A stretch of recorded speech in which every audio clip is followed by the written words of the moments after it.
أشهد أن لا إله إلا الله وحده لا شريك له وأشهد أن محمدا عبده ورسوله أما بعد فأعوذ بالله من الشيطان الرجيم بسم الله الرحمن الرحيم الحمد لله رب العالمين الرحمن الرحيم مالك يوم الدين إياك نعبد وإياك نستعين اهدنا الصراط المستقيم صراط الذين أنعمت عليهم غير المغضوب عليهم ولا الضالين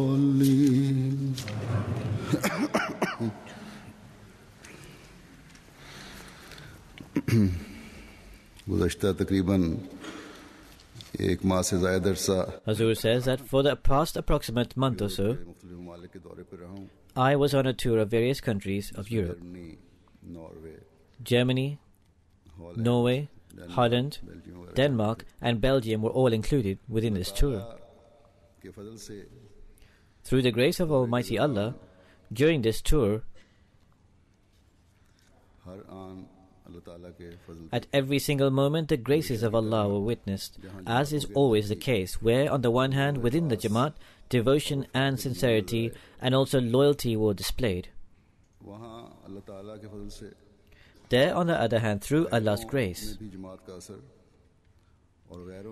the Jamaat having an impact upon the non-Muslims, the relations of the Jamaat with non-Muslims and maintaining those relations, striving to create and maintain those relations, and also the extraordinary inclination of the non-Muslims to try and understand Islam. All of these things were visible to a greater degree than before. So it is a special grace of Almighty Allah that every step of the Jamaat that is taken towards progress,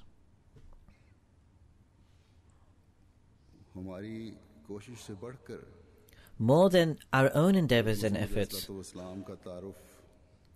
the introduction of the promised Messiah, peace be upon him, and through him, the conveying of the true message of Islam that is being propagated. Positive results are emerging out of all of this.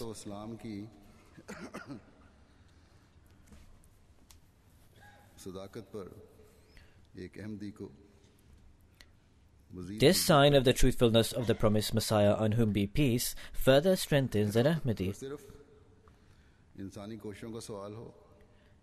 If this was only related to human endeavors and human efforts, then we from a worldly perspective are a very small community, and nobody would ever have even noticed us. So therefore, this inclination and attention towards us, this progress and advancement, these are promises of God. And these promises are being fulfilled, and we are witnessing these promises being fulfilled. So the promised Messiah, on whom be peace, states that God Almighty has immense promises regarding the Jamaat. No human intellect, no farsightedness, or no resources of the world can enable us to meet these promises. Then the promised Messiah, peace be upon him, speaking about the opponent, says that those who are opposed to us, they perceive in their own way of thinking that from a worldly perspective that this also is a worldly sect that is formed. Hazur says that this is the way of thinking that the majority of the Muslims perceive about the Jamaat, or the Muslim ulama or the clergy have led the majority of those Muslims to believe regarding the Jamaat, that perhaps this is also a worldly organization, a worldly endeavor. and in every single way they defame the promised Messiah, peace be upon him, and slander him with various names. They hurt our sentiments. Anyhow, whatever these people may perceive, the promised Messiah, on whom be peace, states that I am aware that God has established this movement, and through His grace, this movement is spreading and flourishing. The reality is, until Allah's will is not present, no people can progress or advance, and nor can it grow or flourish. However, when Allah so wills it to be, then those people are like a seed. Just as no one can comprehend the potential of a growth in the seed and its effects before its time, similarly they believe the progress of this nation as impossible. Hazur says that therefore this is a community of God. At every moment the help and succor of God we witness with the Jamaat. Observing the progress and advancement of the Jamaat, people of the world and also opponents of Ahmadiyyat, they have become confounded and bewildered to an even greater extent. It is for this reason that animosity and hostilities against the Jamaat have intensified so much. In a previous week's sermon I also alluded to this. But as the promised Messiah, on whom be peace, stated that this is the promise of God, that the Jamaat will progress, and the triumph and victory of Islam will occur through the Jamaat of the promised Messiah, peace be upon him, and this will occur. All the endeavors of these opponents, all their animosities and antagonisms, they will wither away and come to naught, and every sincere person will come into the fold of this community, inshallah, God willing. Nonetheless, as normally after every tour I undertake, I provide brief details of the circumstances of the tour. Today also I will provide such details. The details of this will be presented in the reports in Al-Fazl to a certain degree. Some of the details I will mention now.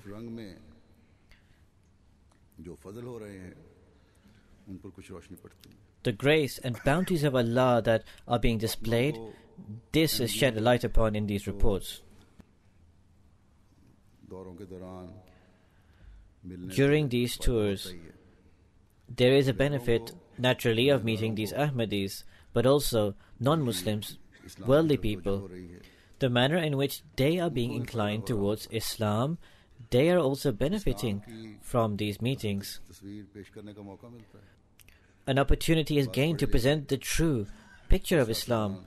Many educated people and also some politicians or government officials, they perceive and believe that perhaps in order to gain some worldly advantage or to improve the surrounding environment or atmosphere within their own vicinities, Ahmadis mingle with influential people and present to them the message of peace, love, and portray Islam as something beautiful. In many places I feel that such people want to hear directly from me what Ahmadiyyat is, despite the fact that Ahmadis may have informed them of what Ahmadiyyat is before. However, for their own satisfaction and reassurance, they desire to hear this direct from me. So therefore, through these mulaqats, that is, these meetings that occur with non-Muslims, aside from discussions on other matters and also building up rapport, this becomes an opportunity to remove doubts and also conjecture about Islam, particularly that is in the mind of the well-educated denomination. As I stated before, on several occasions I have related this. The Germany Jamaat, by the grace of Almighty Allah, are making exceptional efforts in preaching and also in building up rapport and contacts. Their endeavors to this effect are far greater than before. It is for this reason that the message of Islam and also the introduction of Ahmadiyyat is profusely and abundantly being propagated in Germany. This time as well, through these connections that we have formed, arrangements had been made for many well-educated people to meet me. In fact, it should be said in other words, is that in Frankfurt, 2 university professors who came to meet me, it was our youngsters who had organized for them to meet us. Through the grace and bounty of Allah in Germany, for quite some time I have noticed that youngsters in Germany very active. Their connections and contacts are increasing, and there is an inclination in them towards preaching. Anyhow, I will relate the accounts of a few of these meetings here, and also other functions of the Jamaat are also going to be included within this account. In Frankfurt, there is a Marlborough University. 2 of the professors from this university came to meet me. Both of these professors are PhD doctors. Zairi Hacker, Alfresh Kush. Both are professors of Islamic studies at the university. They are both familiar with Arabic and possess a lot of knowledge regarding Islam. One of these professors had specialized in Turkey and the Turkish language.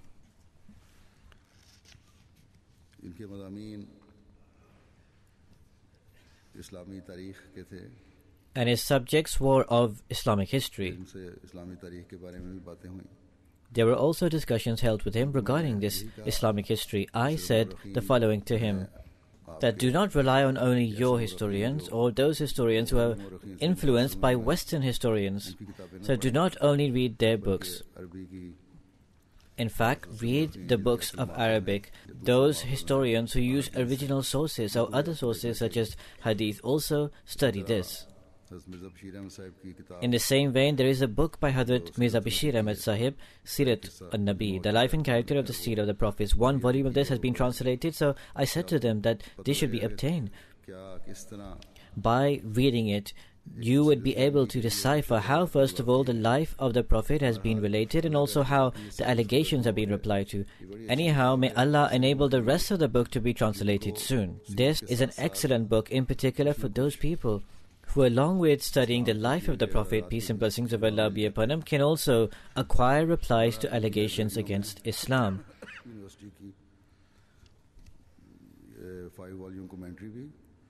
Nonetheless, I said that the 5-volume commentary of the Holy Quran and also this book of Sirat that has been translated into English, the life and character of the seed of the Prophets, I also said that this should be given, and inshallah this will be provided. Nonetheless, I also told them to watch MTA, because by watching MTA, many righteous and sincere people came to know of the reality and truth of Islam and its correct teachings. So he replied that, have you ever held any discussions in Egypt with Al-Azhar University?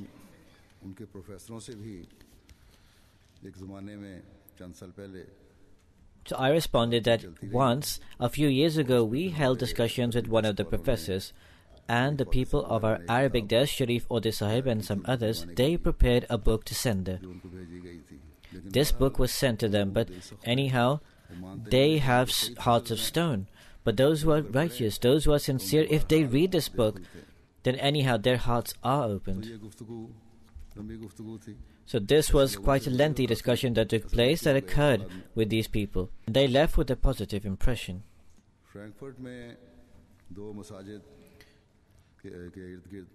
2 mosques in the surrounding vicinity of Frankfurt at some distance. When I say at some distance, then one is just over 150 kilometers and one is about 80 kilometers away. So the foundation stone of 2 mosques in the surrounding vicinity were laid.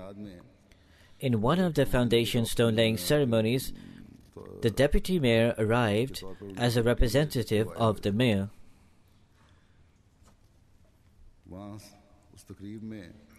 There in that function,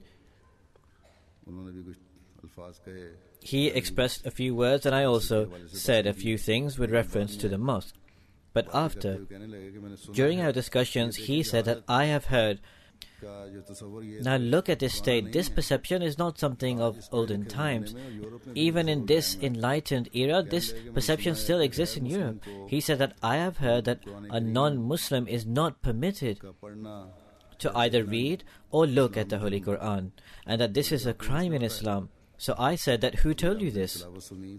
You have just heard the recitation of the Holy Quran. You heard its translation as well. The Holy Prophet, peace and blessings of Allah be upon him, he came for the entire world. He came for all mankind, and this was proclaimed through the Prophet Muhammad sallallahu alaihi wasallam by Allah. And the Holy Quran is a mercy and also a source of healing for pious-natured persons. Therefore, what you heard was entirely wrong. We have published translations of the Holy Quran, and these will be provided to you. So this is the concept and perception of the Holy Quran that is presented in certain places. And Ahmadis who are striving to publish the Holy Quran, there are hindrances placed against them. In the last few days, I should also relate, in India, in Delhi, there was an exhibition held of the Holy Quran. This exhibition was held in a very affluent area, and the exhibition itself was very large scale. The exhibition was organized in a beautiful way, and it was regarding the teachings of the Holy Quran. Hindus, Sikh, Christians, and also other well-educated Muslims came to attend that exhibition. This was a 3-day exhibition. On the first 2 days, the ulama, the so-called Muslim clergy, they raised such a storm and they placed so much pressure that the government, they were worried that disorder would break out. So on the 3rd day, the government requested the Jamaat that this exhibition should be shut down. Very large newspapers, they praised this exhibition, that this was a brilliant exhibition, and the teachings of the Holy Quran and its wisdom entailed, we were unaware of it before, we came to know of it now. Some Muslims even made these comments that we were unaware of the beauty entailed within the teachings of the Holy Quran before coming to this exhibition. However, there are Muslims who always place difficulties. There are such wrong conceptions and perceptions that it is astonishing. This reminds me that I was looking at my mail yesterday or the day before yesterday. A person wrote to me from Pakistan that I went to offer my condolences at the house of a non-Ahmadi friend of mine. There we were discussing about something or the other, when one person who was there said, I have heard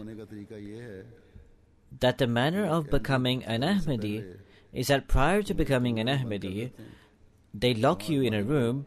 There, they place a Holy Quran upon a cupboard. Then they say, push the cupboard and shake it. If the Holy Quran falls, then consider that you have become a strong and firm Ahmadi. These are the misconceptions. These fabrications are formed. Apart from sending curses upon these people, what else can we do? They have formed the nation into such fools that they have no capacity left to think on their own. Anyhow, some accounts were being related with reference to Germany. So in Germany, during my stay in Frankfurt, as you would have seen through MTA as well, that I attended the Ijtimas of Khudam, Lajna and Atfal. Through the grace of Almighty Allah, this decision of mine to go there to take part in the Ijtimas, Allah the Almighty placed profuse blessings within that. For the first time within the Ijtima, I separately addressed the Atfal according to their understanding. Right after, I started receiving letters and feedback from them that we will implement the advice and counsel you have imparted. Pray that Allah the Almighty enables us to do this. I also gave the examples of those people who wrote these letters. For example, the habit of keeping mobile phones or sitting permanently in front of the TV or on the internet. In fact, they remain glued in front of the television screen and in front of the internet, so they promise to refrain from this. The actual thing is moderation. Our elders and our children should be aware that even every permissible action should be carried out in moderation, and forbidden and immoral action should not be carried out at all. So if the spirit is infused in our youngsters and our children, then the future of these children and youngsters will be safeguarded. And also there will be progress in the collective moral training and tarbiyat of the Jamaat as a whole.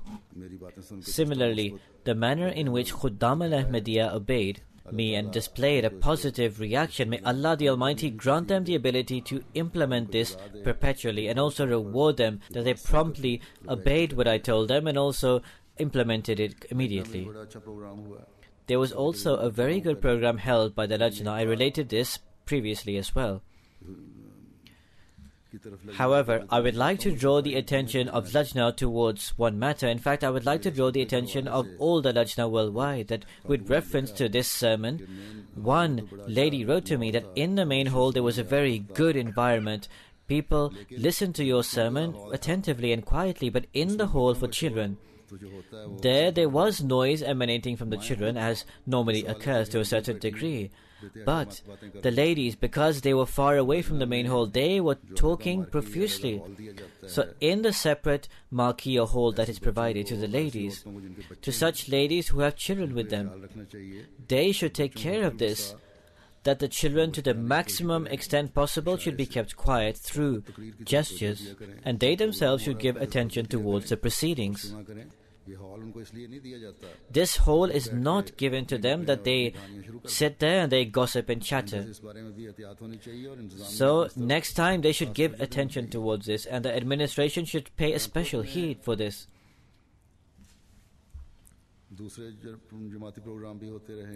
There were also other functions of the Jamaat held there in Frankfurt at the time. As I said, these will be mentioned in the report regardless. This was an approximately 2-week stay there. After this, from Frankfurt, we left for Norway. As you would have heard in the khutbah and the Friday sermon, that in Norway, the inauguration of Masjid Nasr occurred. MashaAllah, it is a very beautiful mosque. Many people went there from London and they would have seen that mosque. It is a very large mosque. In fact, it is not a very large mosque of only Western Europe. In fact, I believe after Masjid Bait al-Futuh, rather I do not just believe, I am sure, most certainly after this mosque, Bait al-Futuh, that mosque is the largest mosque of Europe. The Jamaat there is very small. However, when one looks at this mosque, it would appear that the Jamaat there is very large, or that the Jamaat there consists of very wealthy people. However, both these assumptions are incorrect. Neither is there a large Jamaat there, nor are there many wealthy people within the Jamaat. It is only that they realized, there was a realization that needed to occur. When they realized, then they gave attention towards this. During the era of Hazrat Khalifa Masih Rabi, the 4th Khalifa, may Allah have mercy upon him, the land for this mosque was purchased. At that time, a hole was made in the shape of a basement. Perhaps they wanted to construct the basement of the mosque at that time. The blueprint was later changed.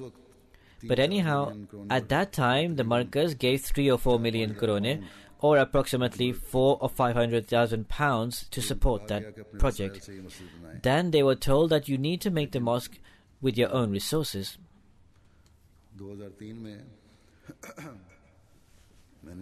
In 2003, I drew their attention towards this, and I started drawing their attention from that time. But the Norway Jamaat would do nothing at all.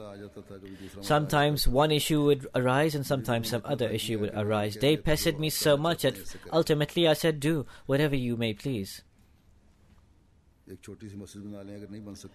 Make a small mosque. If you cannot construct a large one, purchase some other smaller land then. So at one time, the Norwegian Jamaat started pondering selling this plot. Some people advised that the land should not be sold, but anyhow, finally it was decided that that was actually a very opportune land. The road from the city that goes to the airport passes by this mosque, and it is an elevated area. Therefore, they should not sell it, is what they believed. When I went there in 2005, then coincidentally, the Friday sermon that I led there, the hall that was provided for the Friday sermon, that was right adjacent to this plot. During that sermon, I drew their attention at that time that inshallah, God enabling, that mosques will continue to be constructed in Norway, and not only one or two, but rather mosques will be built everywhere in this country, because this is a decree of Allah that He is going to spread this Jamaat. However, your future generations, when they will pass by here, they will say that this land, this opportune place, this beautiful area in one era was acquired by our forefathers. They then lost this and they let it slip from their hands. So fear God somewhat at least. This resolution, this intention that you have undertaken, try to fulfill it. But anyhow, in more or less these words, I drew their attention that before your children, before your future generations, establish your own examples and become the means of becoming the recipient of their prayers. But anyhow, this is the beauty of the Jamaat of the Promised Messiah, on whom be peace, that they listen to whatever is stated by the Khalifa and they strive to obey it and fulfill it. There is a passion, fervor and zeal that develops within them. This is why the Promised Messiah, peace be upon him, states that observing the devotion and sincerity in the Jamaat, even I am astonished. Anyhow, when the Norwegian Jamaat decided and their eyes opened after they were reminded, then they also established examples of sacrifice. And this in itself is a lengthy narrative. I mentioned this somewhat in my khutbah regarding Norway. They made sacrifices of approximately 100 million krone through which this mosque was constructed. Some people are not familiar with krone. This is equivalent to 12 million pounds. Not 1.2 million pounds, but 12 million pounds. So the amount is actually just above this. So as I stated, that people there are not exceptionally rich. But when they were reminded towards this, when their attention was alerted that what examples are they going to leave behind for their future generations, then they not only displayed a temporary or short-term zeal or fleeting emotion. In fact, piety passed through their veins that is always found in an Ahmadi. If it was just a fleeting emotion or temporary zeal, then after a year they would have tired and done nothing. Although times did arrive when the administration, becoming concerned, would write to me. However, after they were reminded, then again they stopped. But then after sacrifices of 5 or 6 years, this largest mosque there, through the Jamaat of only 800 or 900 people there, they constructed this mosque. As I stated, that on the way to the airport, this beautiful mosque is visible. Even the Prime Minister there, he also conceded and admitted that this is a beautiful addition to this motorway. On a daily basis, approximately 80 or 90,000 cars, etc. pass through this place and they see this mosque.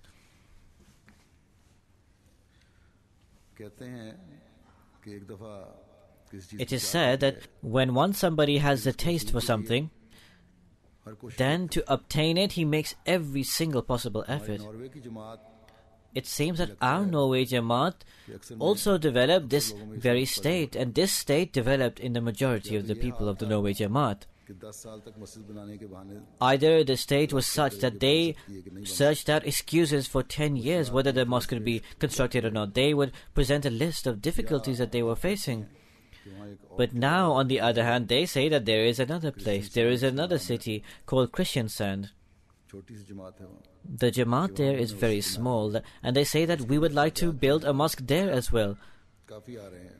The cost of building the mosque there is quite high, because in Norway, it is quite expensive to make these kind of things. So I said to them that you have just completed constructing this mosque, how will you immediately start building a new mosque? So now, mashallah, they have become so bold that the Amla and also other people there have personally said to me that inshallah, God enabling, we will construct this mosque. Allah will bestow His grace on us. So this is the fervor and zeal that is found within an Ahmadi. Once they make a resolution, then after that there is no impediment. If your intention is pious, and all hindrances come to naught. every obstacle is overcome.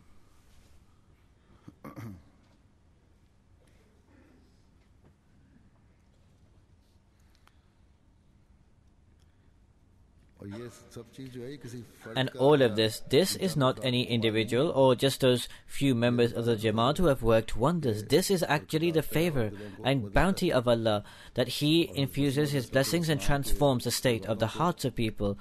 This is also a proof of the fulfillment of the promises to the promised Messiah, peace be upon him. Allah the Almighty said to the promised Messiah, peace be upon him, that Yansuruka rijalun nuhi ilayhi minas sama, that men whom we shall direct from heaven will help you. So when the intentions were pious, when the resolutions were righteous, when attention was given, and they gave attention towards prayer and also towards Allah, then God Almighty opened their hearts such that they became always ready to help, and they continue to be always ready to provide help.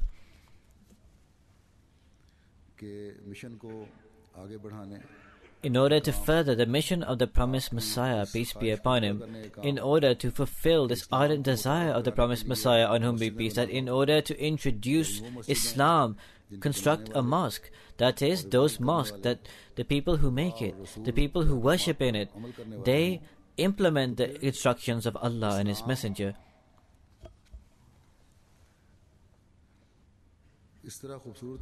When this occurs, then Islam is introduced in such a beautiful manner that the world, witnessing the beauty of Islam, becomes flabbergasted and bewildered and astonished.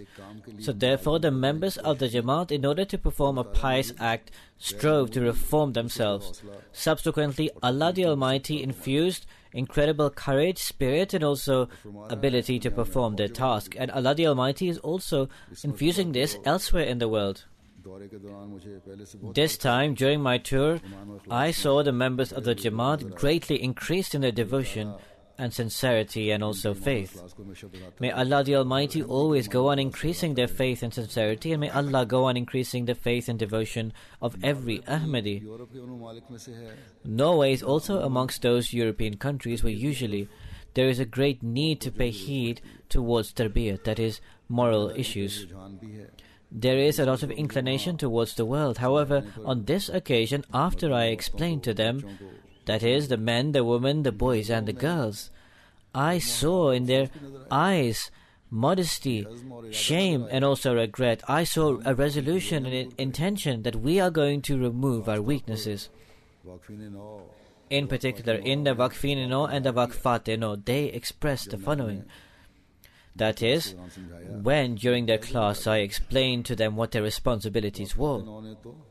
The Waqfat-e-Nau, the female Waqf-e-Nau, they expressed great resolve and they pledged that they will reform themselves. In fact, they also promised that they would reform their surrounding society and atmosphere. And they also expressed regret and shame that there were any shortcomings in their parda, in their clothes, and also the dignity and honor of an Ahmadi girl. And they said that in these shortcomings, not only would they remove them, moreover, in their atmosphere and society, both in the society of the Jamaat and also in the external society, they would become role models. May Allah the Almighty grant them the ability to achieve this. And may Allah the Almighty grant the ability to every Ahmadi boy and girl to become a correct role model for Ahmadiyyat. Because if our girls and women are reformed, then this would guarantee the reformation of the future generations, because then God blesses them as well. Anyhow, in these 5 years, I have seen in many respects great improvement. The various programs that were held with non-Muslims in Norway, I shall relate these briefly as well. Before that, I would like to also thank the Norwegian government, who, due to the prevailing circumstances in Norway, that is, in July there was an incident there, and anyhow they might have had prior intelligence as well. So they made excellent arrangements for securities, and they provided permanent security there in the mosque and also with me wherever I went. May Allah reward them for this. There, in the Parliament House, a member of the Parliament arranged a visit there. 4 or 5 parliamentarians were also present there. जहाँ छोटी सी reception भी थी, There was a small reception also held. अच्छा programme रहा. The program there went well. के president The parliament's president there, तो हमारे यहाँ स्पीकर कहलाते हैं, who here is known as the Speaker of Parliament, Anderson थे, उनसे so there his name was Anderson. I also met him. के So the opportunity was also ascertained to introduce him to the Jamaat मौका मिला.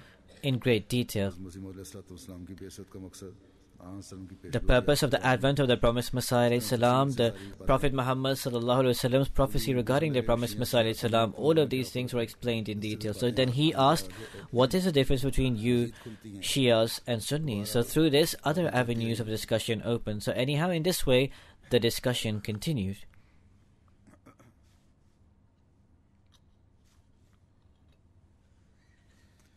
इसी तरह मुख्तलिफ अखबारात Similarly, the representatives of different newspapers, और TV channel के radio and also TV channels interviewed me. वहाँ की नॉर्वे की छोटा सा मुल्क है, Norway is a small country. The entire population consists of 5 million people. जो अखबार ने इंटरव्यू लिया उसकी The newspaper that interviewed me, its circulation is 350,000. और अच्छे माहौल में उसने इंटरव्यू लिया. The interview was taken in a positive environment. They asked about the purpose of the mosque, the teachings of Islam, and also the objectives of Jamaat Ahmadiyya. So all these people asked these questions within their interviews. These were published either in the newspaper or were aired on radio or shown on television. Anyhow, good quality time was taken up by these interviews. जमात का Then they asked about the relationship between the Khalifa and also the Jamaat. They also asked me what I had come there for. I provided detailed answers to their questions. They also witnessed this themselves when they would leave. जमात के अफराद से भी They would ask the members of the Jamaat about this. When they saw that personal, emotional connection with the Khalifa, and when that was relayed by them, they would become deeply affected by that. How this is one united Jamaat, where the Khalifa and also the Jamaat are like one entity.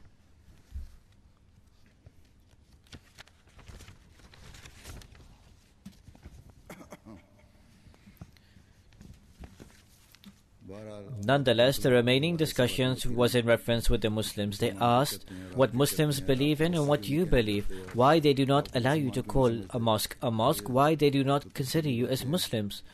Reports में आ जाएंगे. The details of all of this will come in the reports that are to be published.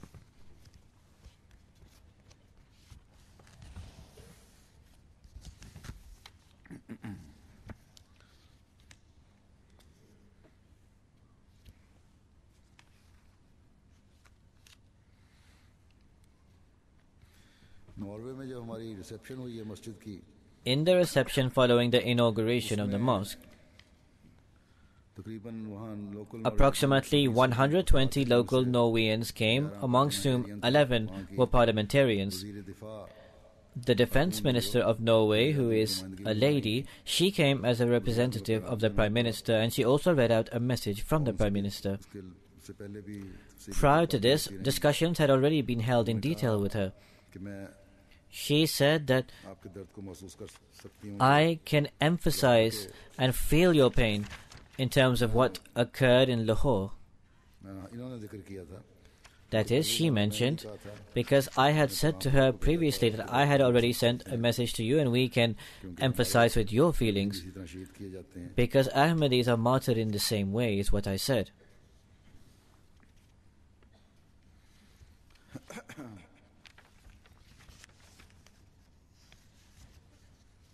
फिर इसी तरह उनको In the same vein, the services of the Jamaat in terms of इंसानी humanitarian services under compassion for mankind, then educational services, medical services, all of these things were introduced in depth.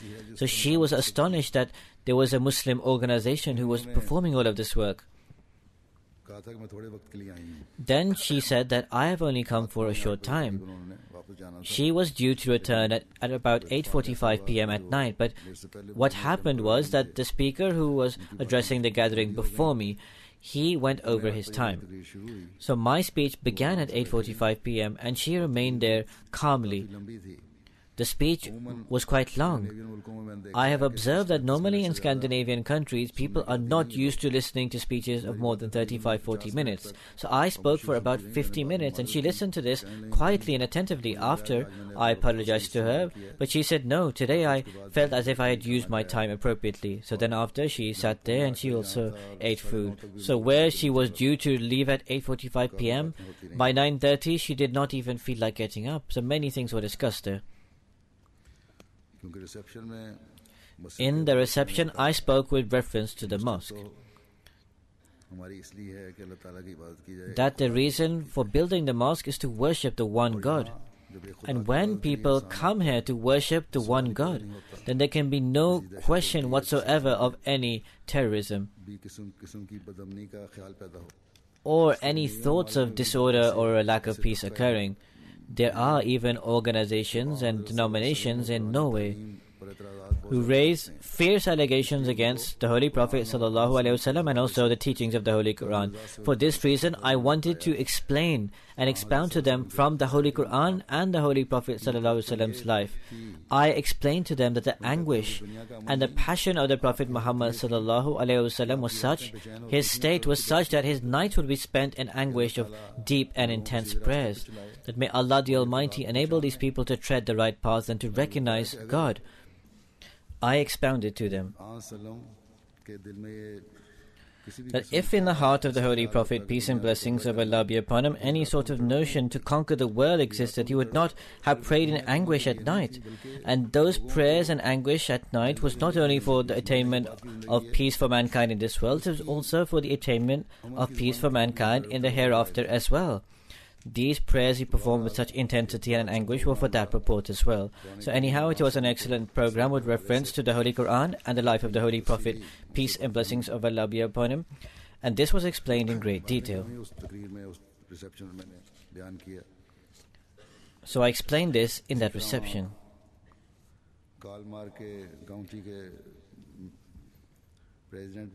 Similarly, the president of Kalmar County also came there. In the Scandinavian countries, all the parties within Scandinavia are known by one name. They are all sister parties and they all operate under the same name and they all support each other. So the president, he was also a member of the current political party, which conversely also has a political party in Sweden. Nonetheless, he also expressed good viewpoints. He has also attended the Jalsa before. He said that I have already gone to one of your Jalsas and that the Jamaat Ahmadiyya is that one community alone that is presenting the correct picture of Islam today. There is no threat from the Ahmadiyya community whatsoever, and that the Ahmadiyya community are the true standard bearers of peace. In this same way, on one day we received a message that the former Prime Minister of Norway was coming to visit the mosque and he also wanted to hold a meeting. Nowadays he is the head of the Human Rights Commission of Norway. A good and detailed conversation also took place with him regarding the services of the community and also the treatment extended to the Jamaat worldwide.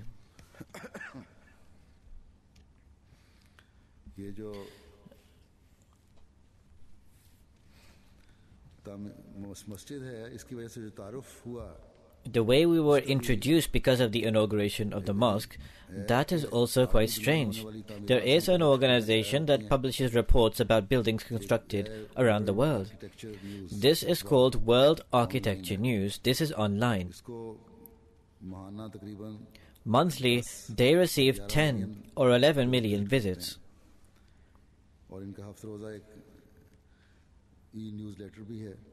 They also have an e-newsletter. This is sent to 147 people and is emailed to them. They include reports about construction, those who are involved in construction, the students and all the construction agencies. They are all members of this newspaper. So this newspaper and this website,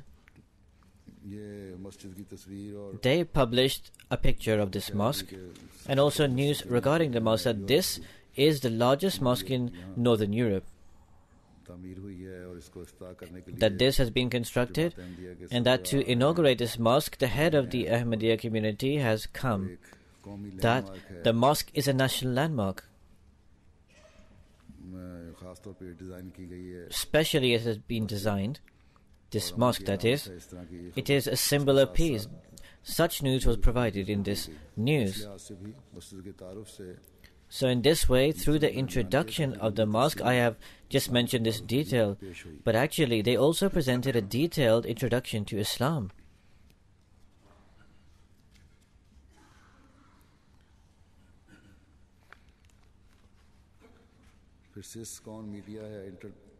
Then there is Syscon Media, Internet Technology and Media Publishing. This has an important standing. They publish technological news. They also provided news about the mosque and also with reference to the teachings of Islam and also information about the reception and the inauguration. They gave quite detailed reports about this.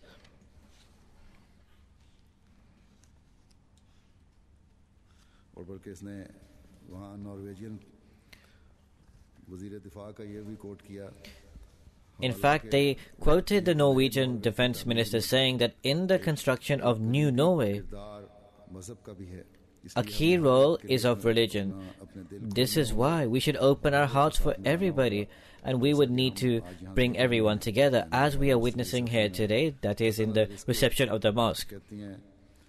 So she continues, that is this person who writes in the mosque, that although this is not my place of worship, I feel true happiness here at the mosque.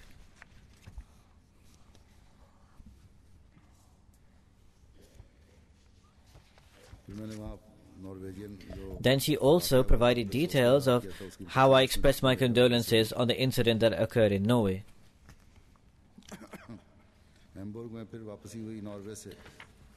On the way back, we stopped at Hamburg from Norway. There as well, 2 parliamentarians came to meet me. They hold good standing in Parliament and they work with relation to human rights. So I spoke to them in quite some detail. I told to them what human rights are. I also asked them a question. After some time, he replied to me that this question you have posed to me, I have not prepared the answer for it. After, I explained how true peace can be established in the world, what the teachings of the Quran are in this regard. And I said what certain Western countries are doing.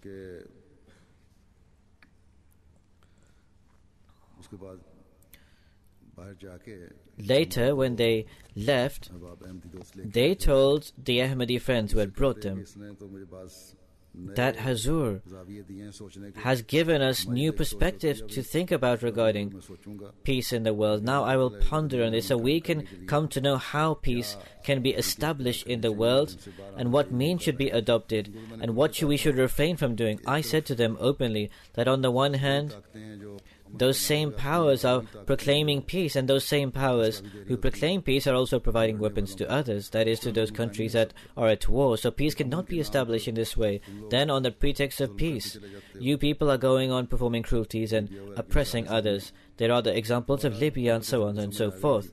But anyhow, he understood to some extent. Then I said that the teaching of the Quran is that once peace has been established, then you should leave. You should not be engrossed in revenge and also personal vested interests. So this is the beautiful teaching of the Holy Quran. If you act upon it, then peace can be established in the world, otherwise it will not be established. Anyhow, he comprehended this to some degree. He said, I will reflect on this and I will convey what you said to my vicinities.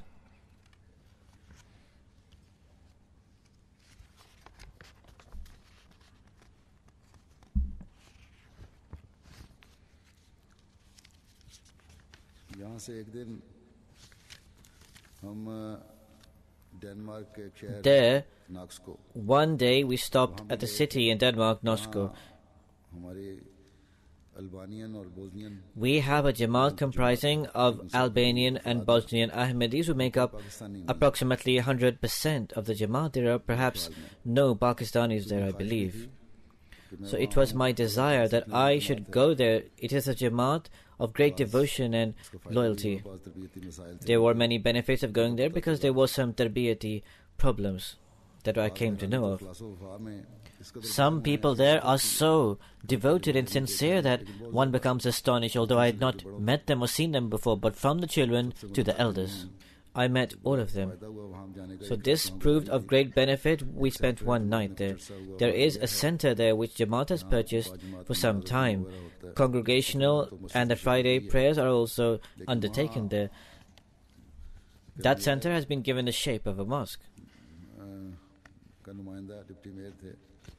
The deputy mayor represented the mayor who was present there, and also some other well-educated people also came to meet me there.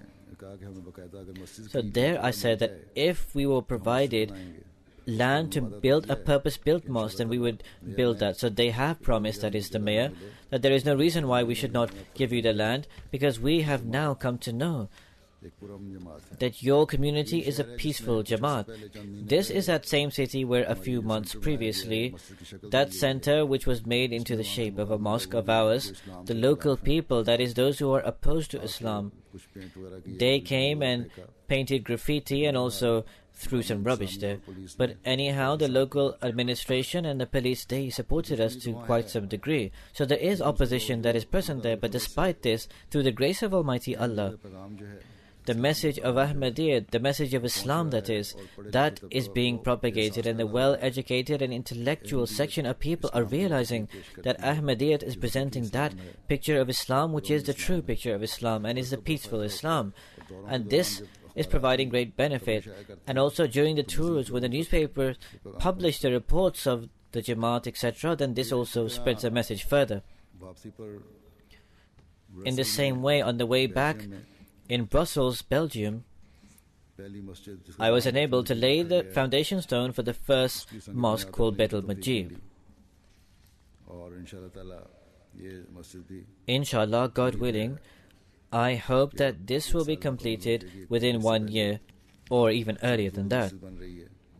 A beautiful and good mosque is being built, and this will be the first mosque of Belgium. There as well, various parliamentarians and also the local mayor came. In this area, we have a mission house in Dilbig. The mayor also came there. Also, some other parliamentarians, they all expressed good sentiments. There were also representatives of other political parties.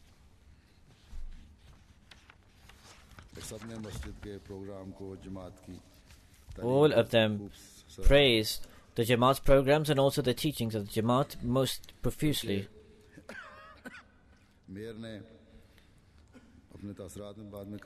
In fact, after the mayor expressed his sentiments,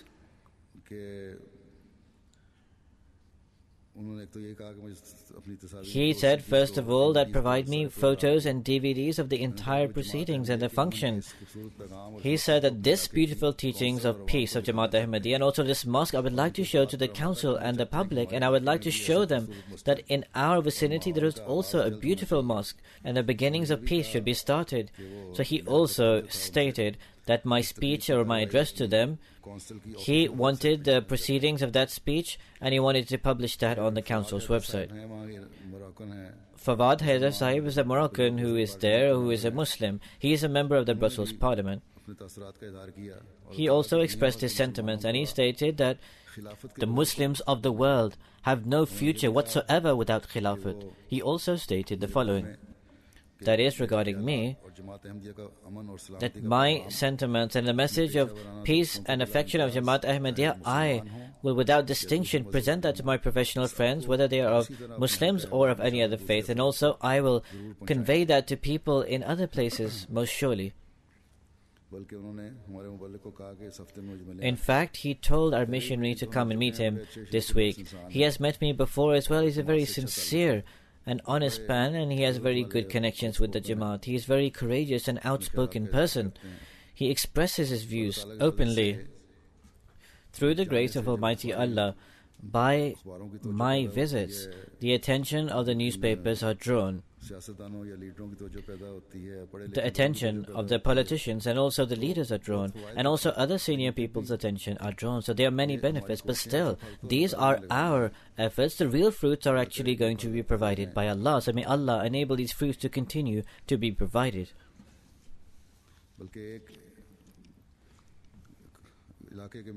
In fact, a mayor of an area was there.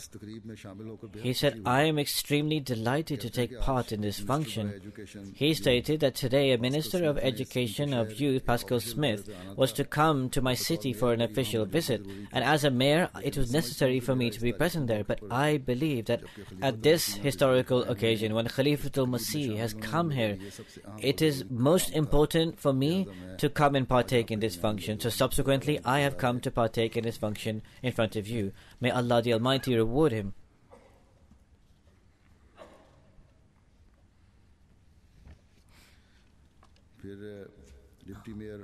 Then the deputy mayor and the councillor of a certain area, he said that because I extended my support and compliance to Jamaat Ahmadiyya to construct this mosque,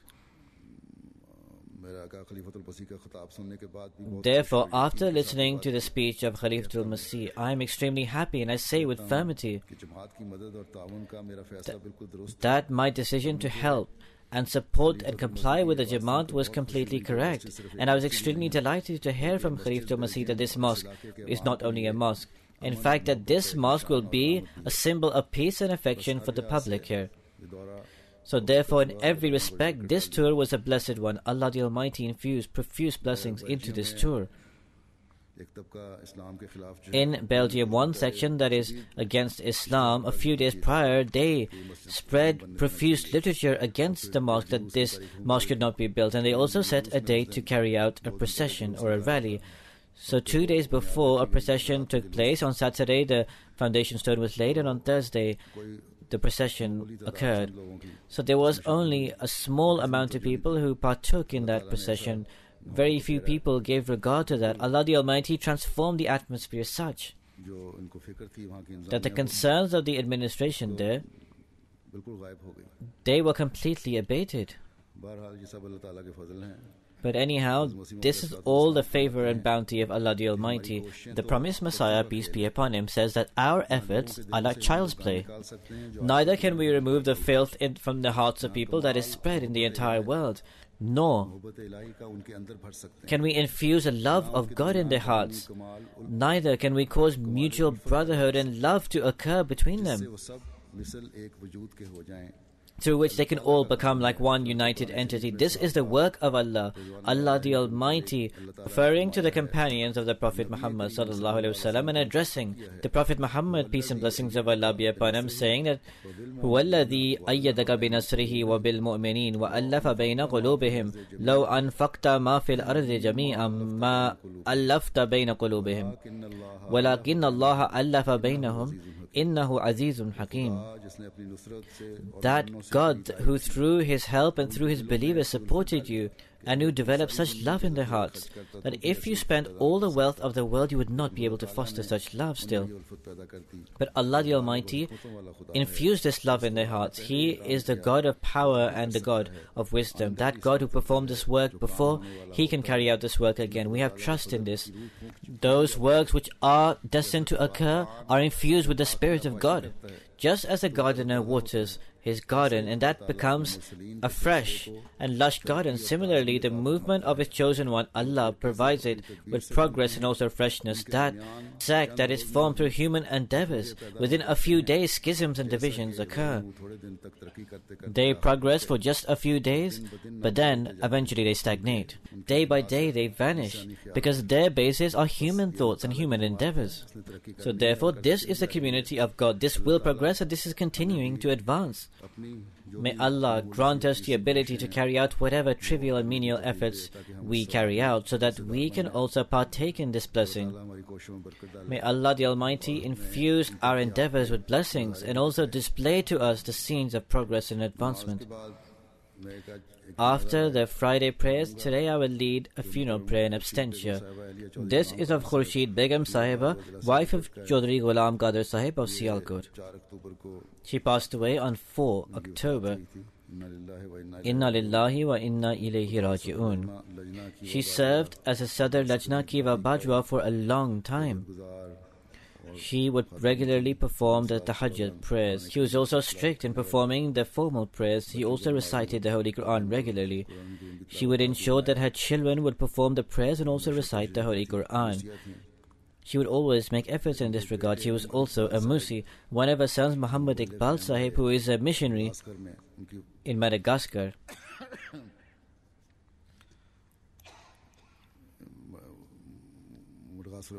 so her son is this missionary in Madagascar. He was unable to attend the funeral. So I will lead her funeral prayer in absentia, inshallah, after the Friday prayers. That is, after the Friday's prayers. May Allah the Almighty elevate the rank of the deceased.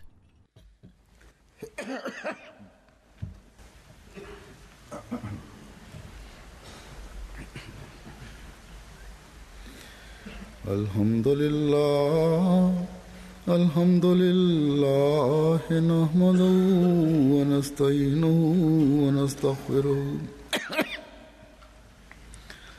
wa nu'minu bihi wa natawakkalu alayhi wa na'udhu billahi min shururi anfusina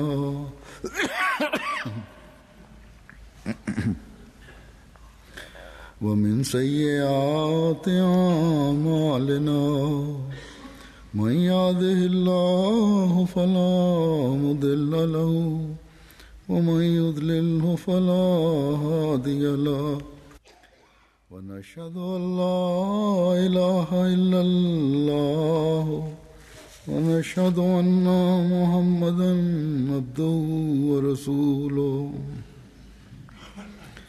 عباد الله رحمكم الله إن الله يأمر بالعدل والإحسان وإيتاء ذي القربى وينهى عن الفحشاء والمنكر والبغي يعظكم لعلكم تذكرون اذكروا الله يذكركم وادعوه يستجب لكم ولذكر الله أكبر